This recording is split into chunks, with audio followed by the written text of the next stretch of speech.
한 시청자님께서 어떤 사람이 구원을 받습니까? 라는 질문을 해주셨습니다. 오늘은 이 질문에 대한 답변으로 영상을 준비했습니다. 이 영상이 우리의 믿음에 도움이 되기를 바랍니다. 구원은 어떤 사람이 받을까요? 많은 그리스도인들이 한 번쯤 진지하게 고민해 본 질문일 것입니다. 교회를 다니는 사람, 예배에 참석하는 사람, 착하게 사는 사람, 혹은 예수님을 믿는다고 말하는 사람, 이 중에 누가 진짜 구원받은 사람일까요? 어떤 사람은 어릴 적 교회 다녔고 세례도 받았으니 나는 구원받았다고 말합니다. 또 어떤 사람은 나는 부족하지만 하나님은 사랑이시니까 결국 나를 버리시진 않으실 거야 라고 생각합니다. 또 누군가는 조용히 신앙생활을 이어가며 마음속으로 묻습니다. 내가 정말 구원받은 사람인가? 내 믿음은 진짜인가? 이 질문은 단순히 교리적인 문제가 아닙니다. 내 인생의 방향, 내 삶의 의미, 내 영혼의 운명을 가르는 깊은 물음입니다.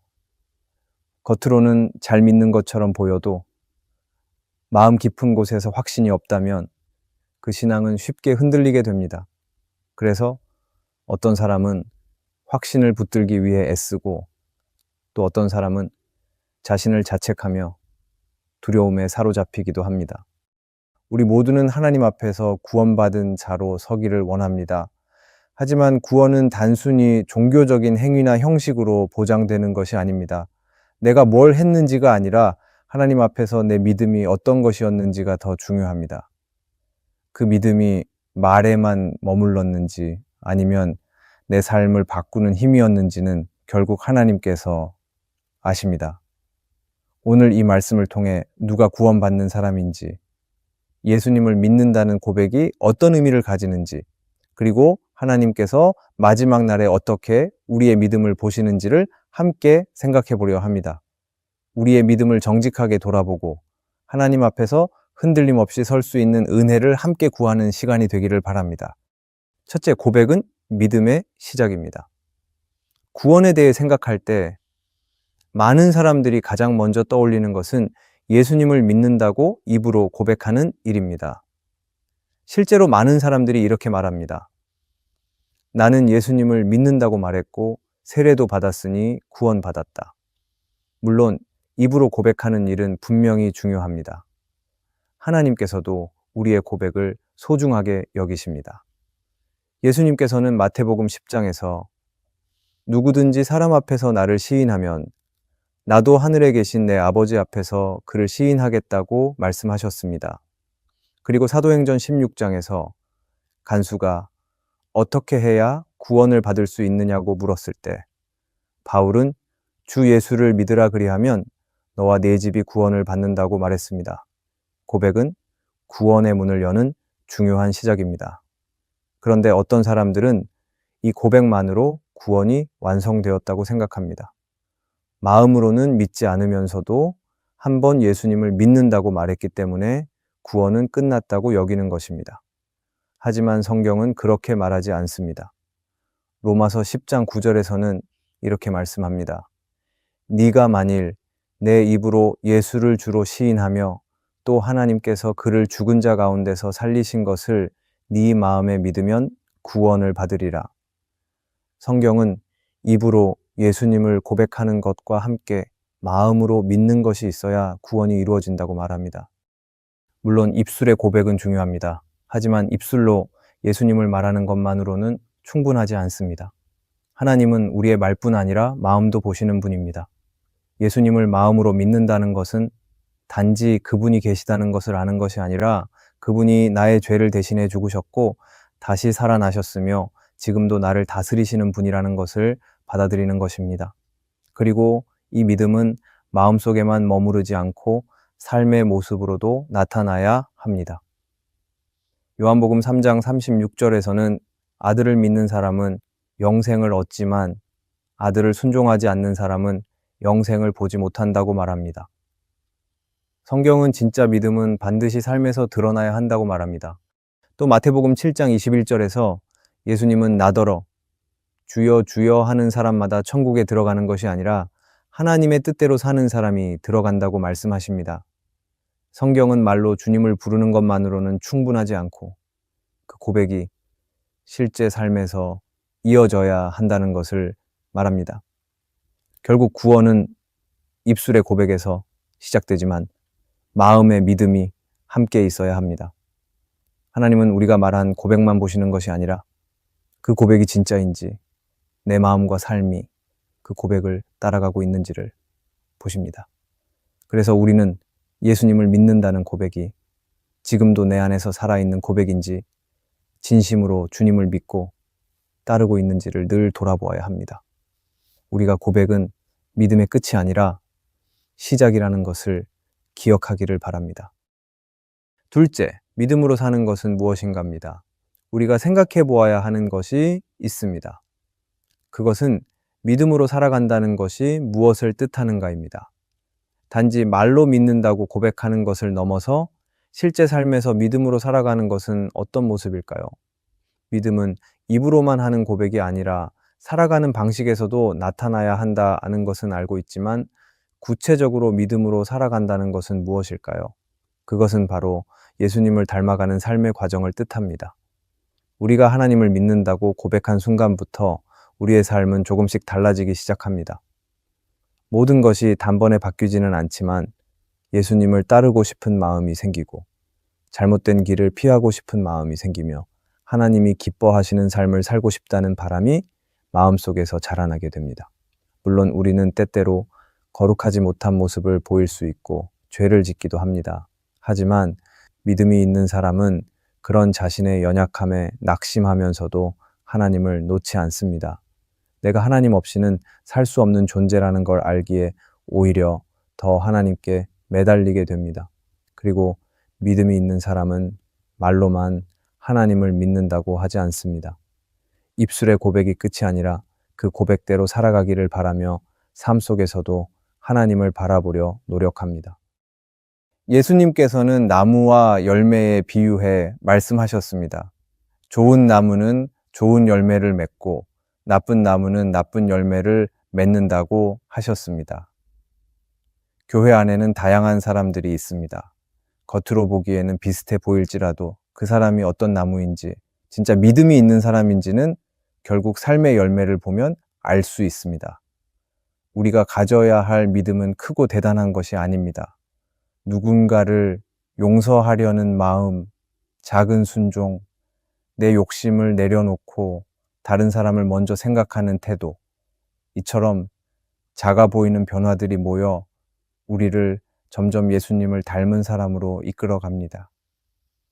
믿음은 그렇게 조용히 그러나 분명하게 자라납니다. 반대로 예수님을 바라보지 않고 예수님을 닮아가려는 마음이 없는 믿음은 결국 자기중심적인 믿음에 머물게 됩니다. 겉으로는 신앙생활을 하는 것처럼 보이지만 중심에는 여전히 내가 있고 내 뜻대로 살려는 마음이 남아있게 됩니다. 그러나 참된 믿음은 예수님을 마음에 모신 사람의 삶을 조금씩 바꾸어 갑니다. 그리고 그 변화는 결국 구원의 열매로 드러나게 됩니다. 그래서 우리는 오늘도 돌아보아야 합니다. 나는 지금 예수님을 닮아가고 있는가? 내 삶의 작은 변화들이 이어지고 있는가? 성화는 완벽함을 의미하지 않습니다. 하지만 믿음이 있다면 삶이 조금씩 바뀌게 되어 있습니다. 그것이 바로 살아있는 믿음이며 하나님께서 기뻐하시는 믿음입니다. 우리가 입술로 끝나는 고백이 아니라 믿음으로 사는 신앙이 있기를 바랍니다. 셋째, 나는 구원받을 수 있을까입니다. 우리는 지금까지 믿음은 입술의 고백에서 시작되고 그 고백이 진짜라면 삶의 변화로 드러나야 한다는 이야기를 나누었습니다. 그런데 여전히 마음 한편에는 이런 생각이 남을 수 있습니다. 내가 지금 잘 믿고 있는 걸까? 내가 정말 구원받은 사람일까? 혹시 나는 스스로를 속이고 있는 건 아닐까? 이런 생각이 들 때 우리는 마음이 불안해지기도 하고 때로는 자신을 지나치게 정죄하기도 합니다. 하지만 성경은 우리에게 분명하게 알려줍니다. 구원의 최종 판단은 우리가 아니라 하나님께 속해 있다는 것입니다. 사람들은 겉모습만 보고 판단하지만 하나님은 마음의 중심을 보시는 분입니다. 누군가는 겉으로 보기에는 믿음이 좋은 것처럼 보일지 몰라도 하나님은 그 마음을 아십니다. 또 누군가는 외적으로 부족해 보여도 그 안에 있는 진심을 하나님은 아십니다. 예수님께서도 말씀하셨습니다. 심판은 아버지께서 아들에게 맡기셨고 마지막 날에 각 사람의 행한 대로 갚으실 것이라고 하셨습니다. 하나님은 결국 모든 것을 바르게 판단하십니다. 마태복음 13장에 나오는 밀과 가라지의 비유에서도 예수님은 이렇게 말씀하십니다. 밭에 좋은 씨와 나쁜 씨가 함께 자라는데 일꾼들이 가라지를 뽑아낼까요? 하고 묻자 주인은 말합니다. 둘 다 그대로 두어라. 추수 때가 되면 내가 구별하겠다. 하나님은 마지막 때의 참된 믿음과 그렇지 않은 믿음을 정확히 나누십니다. 예수님이 십자가에 달리셨을 때 함께 달린 강도 중 한 사람은 예수님을 주로 고백했습니다. 그는 예수님께 주여, 주의 나라에 임하실 때 나를 기억해 주십시오 라고 말했을 뿐인데 예수님은 그에게 오늘 네가 나와 함께 낙원에 있으리라고 하셨습니다. 그의 삶에는 어떤 행위도 성화의 흔적도 없었습니다. 하지만 마지막 순간 진심으로 예수님을 주로 믿고 고백했기 때문에 그는 구원받았습니다. 이처럼 구원은 은혜로 주어지는 것이며 하나님께서 마음을 보신다는 사실을 보여주는 장면입니다. 그러나 반대의 예도 있습니다. 마태복음 7장에서 예수님은 이렇게 말씀하십니다. 나더러 주여, 주여 하는 자마다 다 천국에 들어갈 것이 아니요 아버지의 뜻대로 행하는 자라야 들어가리라. 그날에 많은 사람이 주여, 우리가 주의 이름으로 예언하고 귀신을 쫓아내고 많은 권능을 행하지 않았습니까? 라고 말하지만 예수님은 그들에게 나는 너희를 도무지 알지 못한다고 하십니다. 입으로 주를 부르며 대단한 일을 했다고 말하지만 주님과의 관계가 없었기 때문에 하나님께 인정받지 못하는 것입니다. 이 두 이야기는 우리에게 중요한 교훈을 줍니다. 우리는 다른 사람을 판단할 수 없고 나 자신도 내 믿음을 완전히 판단할 수 없습니다. 그래서 우리는 늘 겸손하게 믿음을 지켜가야 합니다. 나는 괜찮다고 쉽게 생각하지도 말고 나는 안 된다고 낙심해서 포기하지도 말아야 합니다. 우리가 할 일은 믿음을 지키려는 마음을 놓지 않는 것입니다. 실수할 수도 있고 흔들릴 수도 있습니다. 그러나 중요한 것은 다시 돌아서려는 마음이고 다시 주님을 바라보는 태도입니다. 하나님은 우리의 중심을 보시는 분이시며 그 믿음이 자꾸 흔들려도 진심이면 결코 외면하지 않으십니다. 결국 마지막 날 내가 구원받은 사람인지 아닌지는 하나님께서 판단하실 것입니다. 하나님은 공평하시고 거짓이 없으신 분입니다. 구원은 내가 결정하는 것이 아니라 하나님께서 말씀해 주시는 것입니다. 그래서 우리는 오늘도 겸손하게 믿음을 지켜야 합니다. 그리고 그 믿음이 말이 아니라 삶으로 이어질 수 있도록 하나님을 붙들고 걸어가야 합니다. 우리가 예수님을 믿는다고 고백하는 것은 어렵지 않습니다. 하지만 정말 중요한 것은 그 고백이 내 마음 깊은 곳에서 나왔는지, 그리고 그 고백이 지금도 내 삶 속에서 이어지고 있는지입니다. 어떤 사람은 자신이 한때 믿음이 좋았다고 생각하면서도 지금은 그 믿음이 희미해진 것 같다고 느낍니다. 또 어떤 사람은 매주 예배에 참석하지만 마음속에서는 여전히 자신이 하나님을 제대로 믿고 있는지 확신이 없는 경우도 있습니다.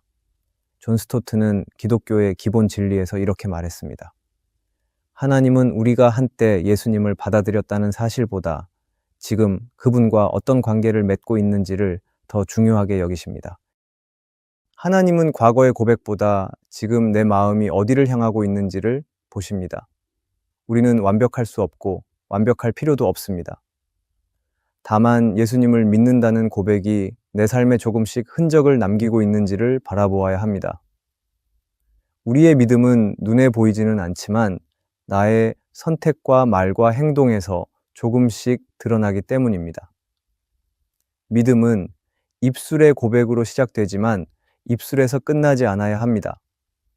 내가 고백한 대로 살아가려는 마음, 주님을 바라보며 걸어가는 삶의 방향, 그 모든 것이 하나님 앞에서 살아가는 진짜 믿음의 사람입니다. 하나님은 우리가 고백에 머무르지 않고 고백을 삶으로 살아가기를 기다리고 계십니다. 오늘도 믿음의 길을 걸어가기를 바랍니다. 오늘의 말씀이 은혜가 되셨다면 댓글에 아멘이라고 적어주시면 감사하겠습니다. 여러분들이 남겨주시는 댓글은 정말 큰 힘이 됩니다. 그리고 여러분들이 눌러주시는 좋아요와 구독도 큰 힘이 됩니다. 오늘도 함께 해주셔서 감사합니다. 기도하겠습니다. 하나님, 구원의 길을 걷게 하신 은혜에 감사드립니다. 저희가 말로만이 아니라 삶으로 주님을 따르게 하여 주시옵소서. 흔들릴 때마다 주님의 손을 다시 붙들게 하시고 지치고 약해질 때마다 주님의 사랑으로 일으켜 주시옵소서. 끝까지 믿음을 지키며 주님과 동행하는 삶이 되게 하여 주시옵소서. 오늘도 구원의 길을 걷는 모든 이들에게 위로와 용기를 더하여 주시옵소서. 예수님의 이름으로 기도합니다. 아멘.